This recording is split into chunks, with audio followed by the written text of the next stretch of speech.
Hello, this is your Good Neighbors Network headlines for July 18th through July 24th, 2026, brought to you by World Grace Project. This week, Haitian families received another short extension of temporary protected status while the legal case continues. The Trump administration finalized a new public charge rule for some green card applicants, and members of Congress increased their scrutiny of ICE after two recent fatal shootings.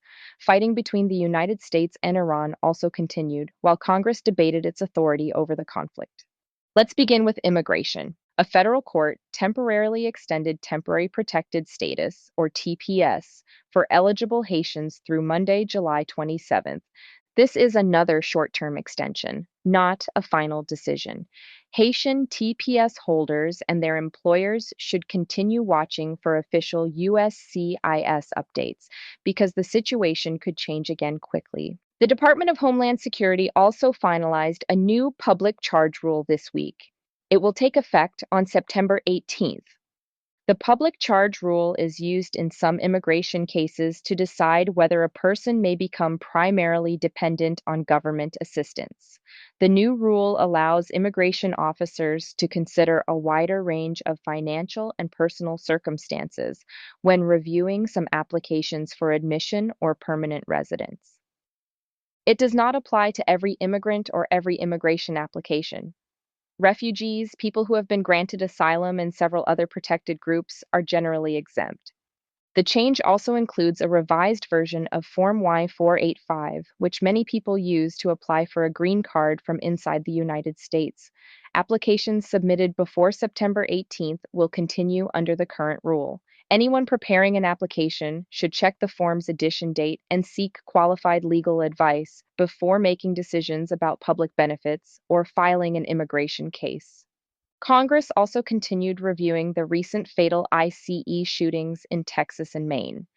The incidents raised questions about immigration enforcement during vehicle stops, the identification of federal officers, and the limited use of body cameras. This week, a group of senators asked the Department of Homeland Security for independent investigations and more information about ICE hiring, training, and vehicle pursuit policies. They also called for officers to clearly identify themselves and for body cameras to be used more consistently during enforcement operations. ICE officials have said more body cameras and additional training are coming. Members of Congress say they will continue seeking information about how complaints and uses of force are investigated. Finally, the August Visa Bulletin moved several family sponsored green card categories forward, and a federal appeals court continues to block the proposed $100,000 fee on new H-1B visa petitions. If either issue affects you, please see this week's Citizen Path Immigration Update in the Resources section of the Good Neighbors Network for more information. Now, to broader national and world news. Fighting between the United States and Iran continued this week. American strikes expanded to targets farther inside Iran, while Iran continued attacks against ships and U.S. bases in the region.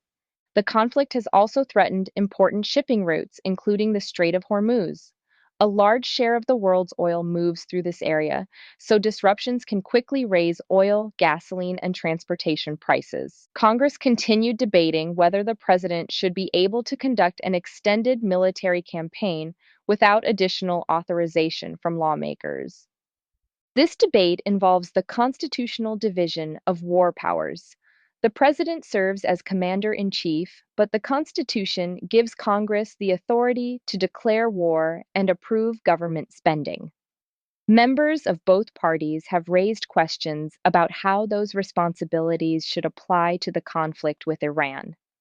The House approved a resolution calling for U.S. forces to be withdrawn from the conflict, but the measure does not by itself end the fighting. A similar effort did not advance in the Senate. For families, the most immediate effects may be seen through fuel prices and the cost of moving goods. Higher transportation expenses can eventually affect groceries, airline travel, and other household costs.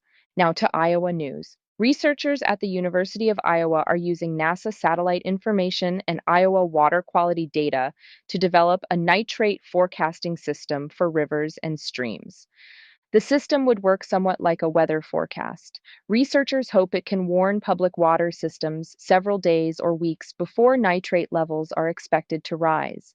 This would give water utilities more time to adjust treatment systems and prepare for changing conditions. The project will initially work with utilities in Des Moines, Cedar Rapids, and Iowa City. Nitrate can enter waterways through soil, fertilizer, livestock waste, and agricultural runoff. High levels in drinking water can be especially dangerous for infants. Removing nitrate can also be expensive for local water systems.